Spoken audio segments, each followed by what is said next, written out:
You have received so many clients, right? Who is your best and worst client? Oh, that's such a good question. Do you have all day? Gosh, that's such a really good question. I would have to say the worst client, gosh.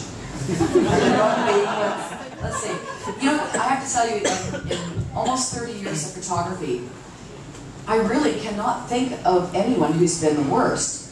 Because when my clients interview me to photograph their events, I'm also interviewing them.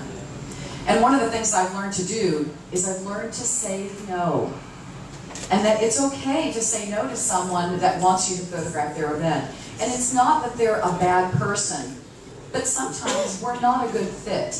You know, it's kind of like, you know how there's certain people that after being around them for 5 minutes, you just go, you know, we just don't really get along. No, just not the right, we just don't fit.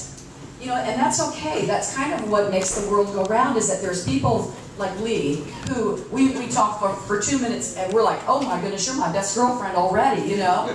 And I love that kind of person. And then there's people that after you're around them for a little while, you go, okay, it's all right. But we're not gonna go buy a boat together, you know, you just know that. My very best clients, I have to tell you, are the rest, all of the others. Again, it's not about whether they have money or not.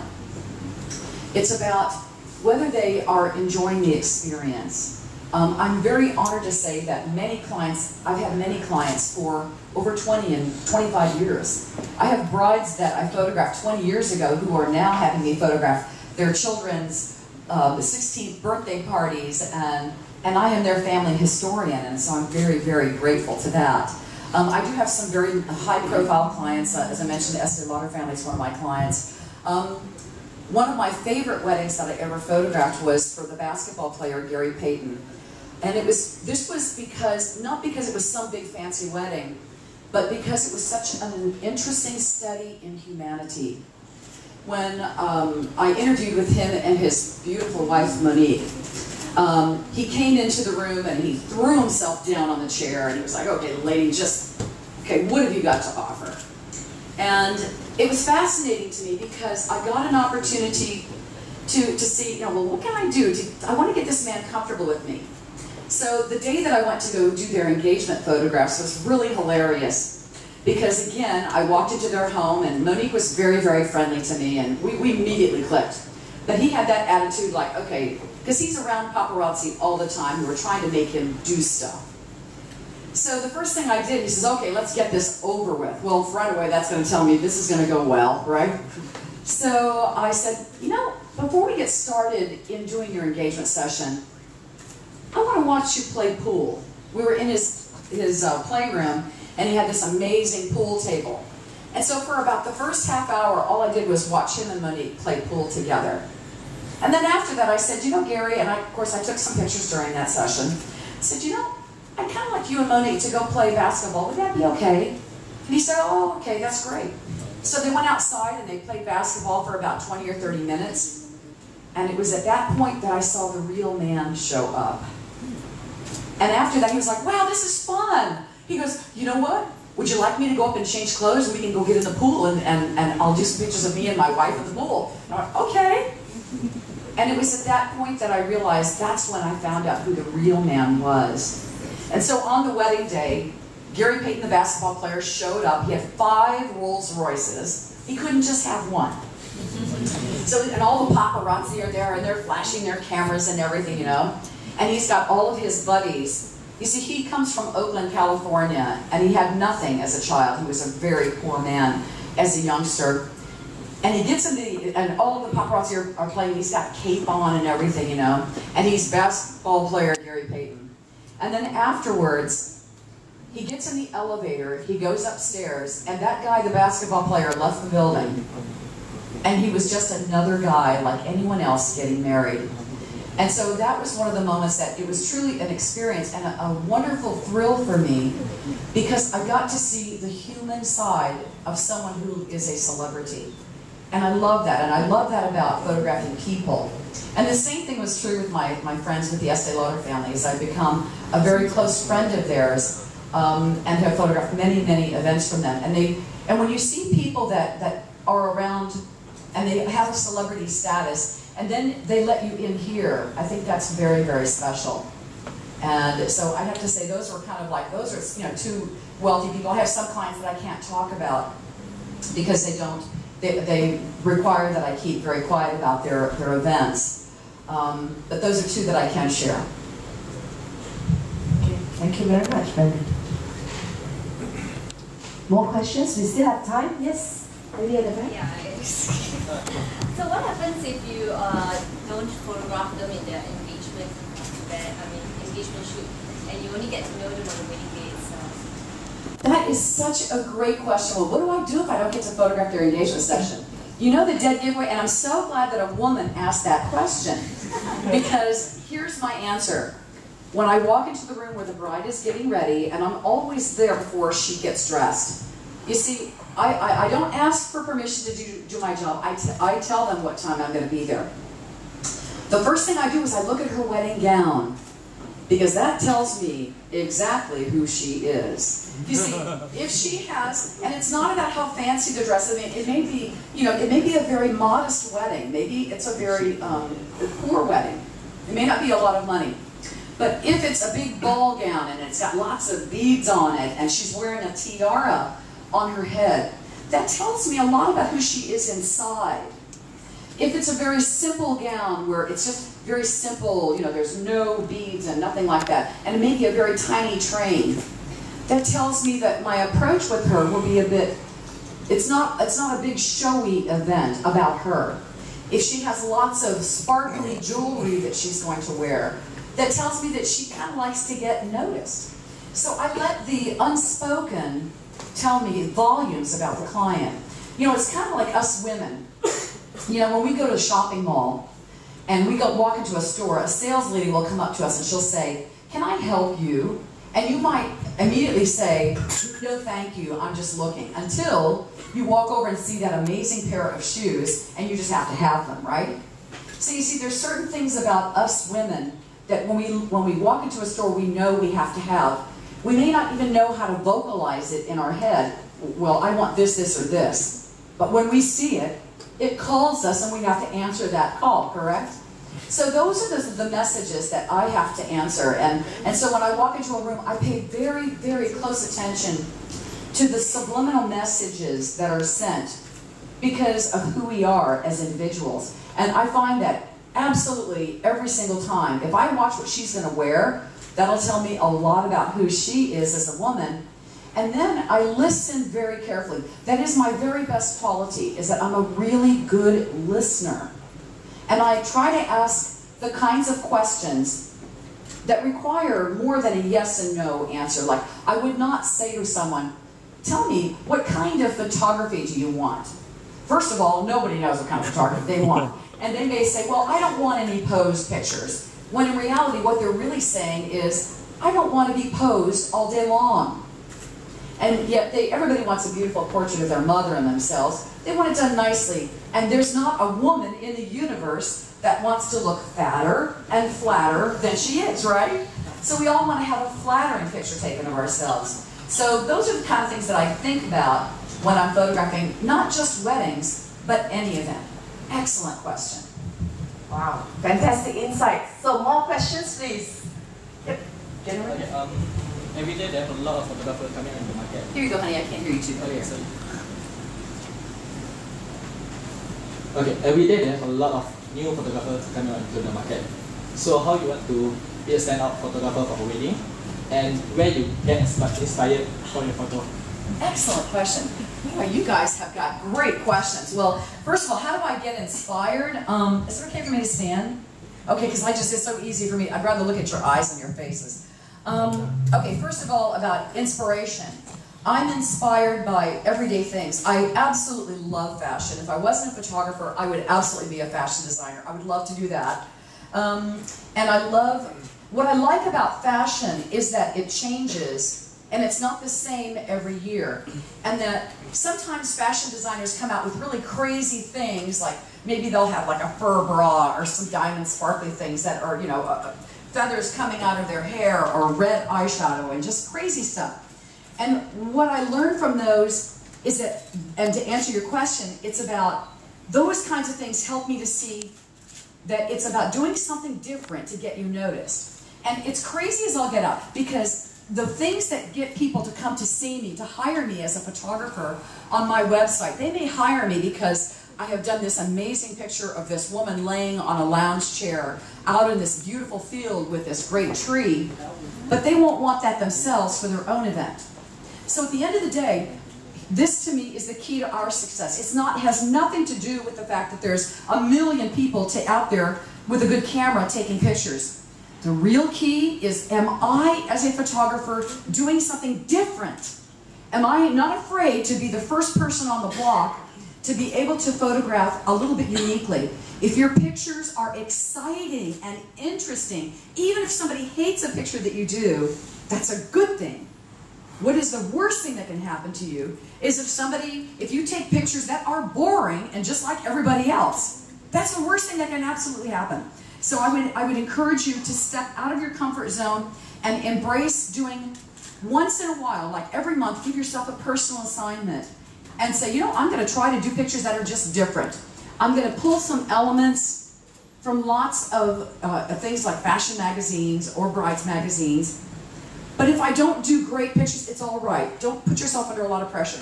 But that's how I try to keep fresh. And especially, let me tell you, as an old lady, because, I mean, let's face it, I'm the oldest female photographer in the universe.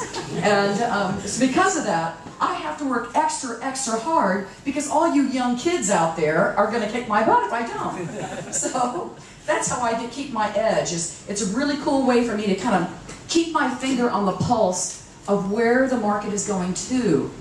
I collect brides magazines and fashion magazines, and have done so for years and years.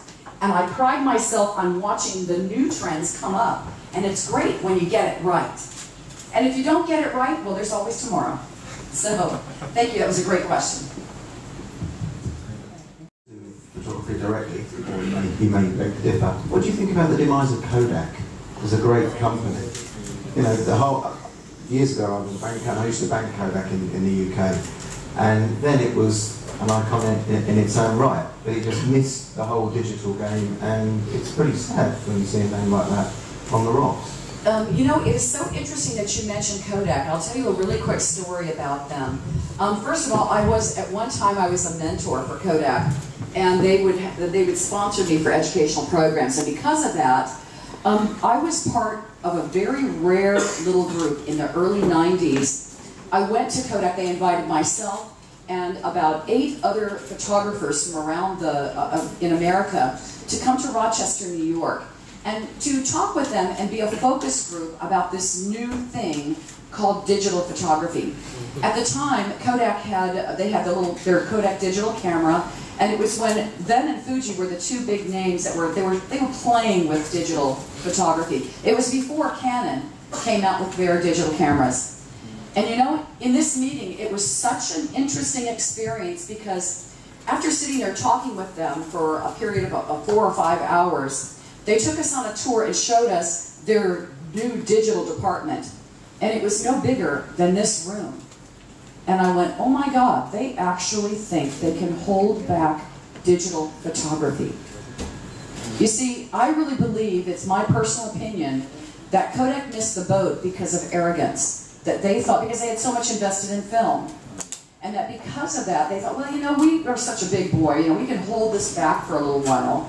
And they really missed the mark. And so because of that, Canon and Nikon and all the rest, and including Fuji embraced it wholeheartedly, and they did it much, much better than Kodak did. And quite frankly, it does not surprise me at all that Kodak has gone bankrupt. Didn't they go bankrupt? Yeah, I knew they were in some kind of one of the chapters. But I really believe that's why. And so I really think that that's important for us as photographers. I think that we can use that as a good example of what we need to not do. That we need to embrace forward thinking. That it's really important for us not to sit back and just get comfortable with where we're at. And say to ourselves, oh, well, you know, if it's not broke, I'm not going to fix it. And to not feel like, well, you know, I took a class back in 1981 and I learned all about posing and lighting or whatever. Because if you stay right where you're at, you're dead. You must move forward. And I believe that's what the problem was for them, is that they did not move forward. In their case, I believe that they just felt that they could stave it off a little longer so that they could have, you know, a larger share of the film market, and they missed the boat. Excellent, excellent question. We have another question, I think. Sorry. Actually, can we have this young lady first, because she hasn't asking that. Yes, ma'am. All right. I just want to make sure we can hear you. Hi, my question is actually related to the recent Creative Live. Oh, yes. Yeah, I've been watching that. And actually it blew me away when you made the dress made by the newspaper to one of the models.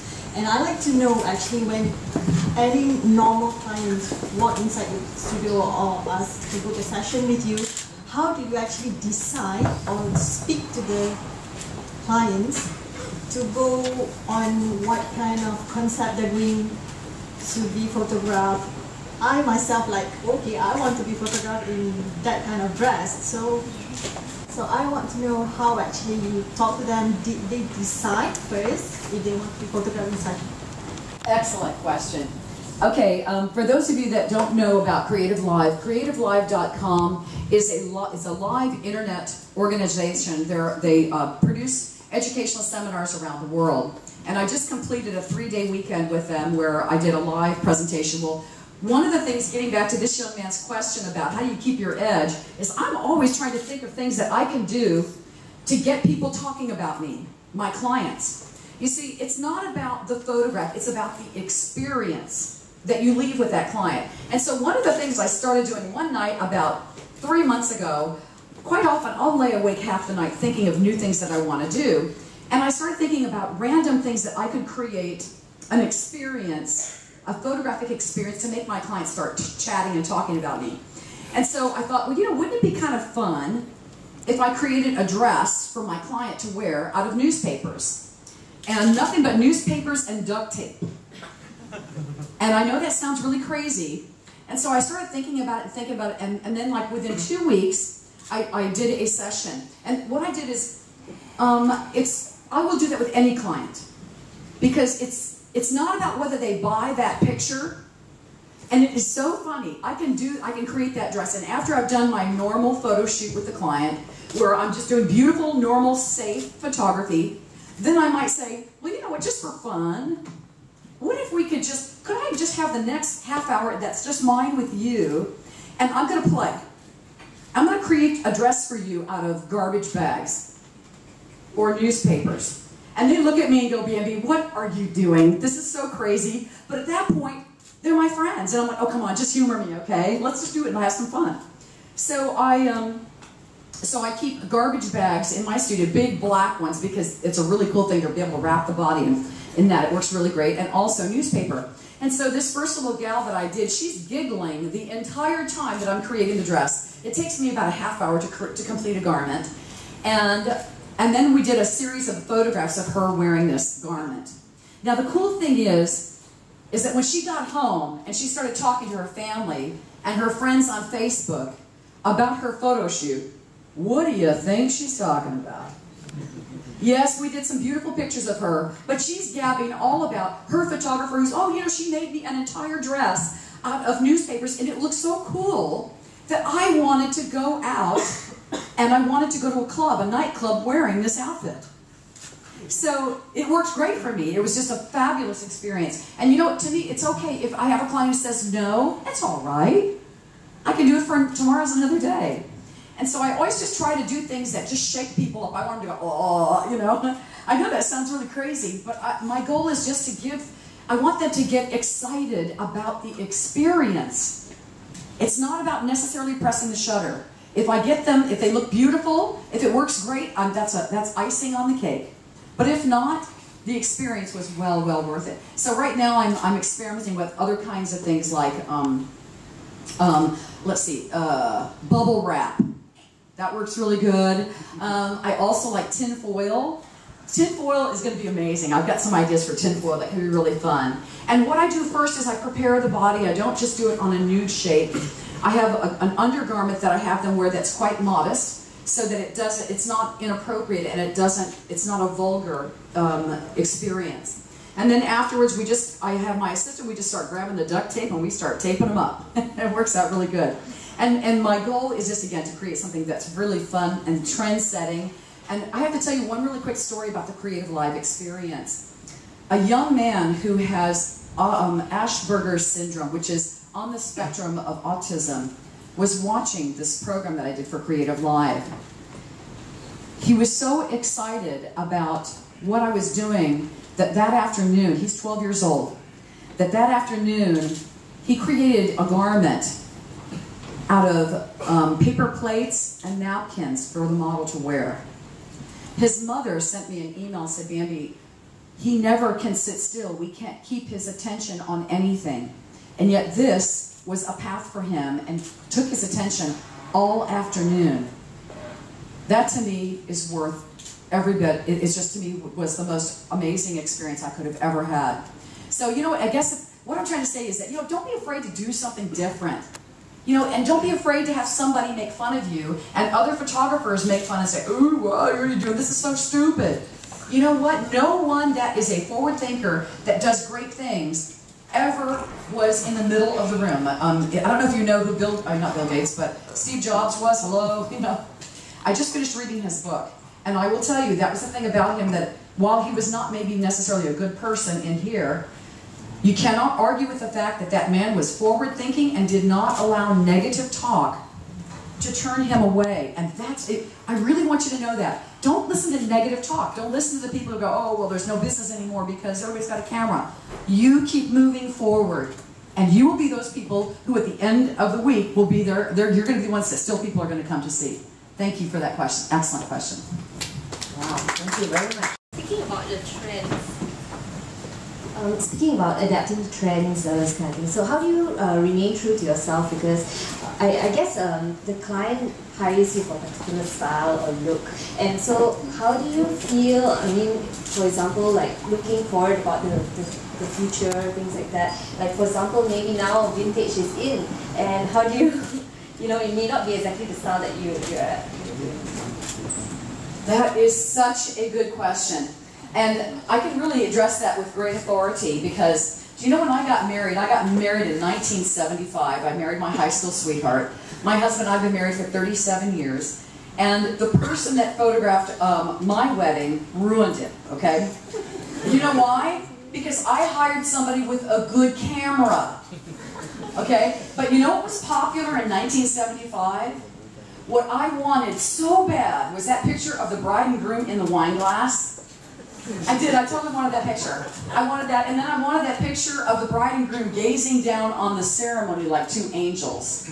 Okay? Now, you know the photographer who would shoot that style back in the 70s, he would probably, can you imagine what would happen if he remained true to himself today? So you see, I believe that my style, while I do have a style that it is always in keeping with who my client is. It's always in keeping with who the client is because this is not my religion. It's my profession. And I believe in embracing who you are and using my knowledge and my skill to photograph your wedding uniquely so that your wedding doesn't look like your wedding and that your wedding doesn't look like this young lady over here's wedding, so that each wedding is very unique to the person that I'm working with. And if I follow that philosophy, not only will I photograph a lot more weddings, but it is so much more satisfying because my style is tempered with who the subject is. Let me give you an example of that. Quite often I have many clients who don't like to be posed a lot. They want a very hands-off approach. But that doesn't mean that they don't want any formal pictures. I just know that with those individuals, I'm going to do my beautiful formal pictures beautifully, but really quickly. And then I have other clients who want lots of formal pictures. In my Chinese community, they want to be photographed with every relative. They want me to do those beautiful table shots, right? Am I right? And you know what? I'm comfortable with that. I embrace that because that's what my client is interested in, and that's why they hire a professional like myself. Now, and I have to tell you a really funny story. When my son got married, we only have one child. And when you only have one child, trust me, you are going to have a wedding. Okay? We were going to have a wedding. Yervant from Australia shot my son's wedding. And for any of you who don't know who Yervant is, Google him. He's an amazing photographer. And I did not take a single picture that whole day. I was a mother that day. And yet I went up to Yervant in the evening and I said, Yervant, could I get you to do table shots for me? And he goes, oh, Bambi, I don't want to do table shots. I don't do table shots. I said, no, honey, you're going to do them for me today. You know why? Because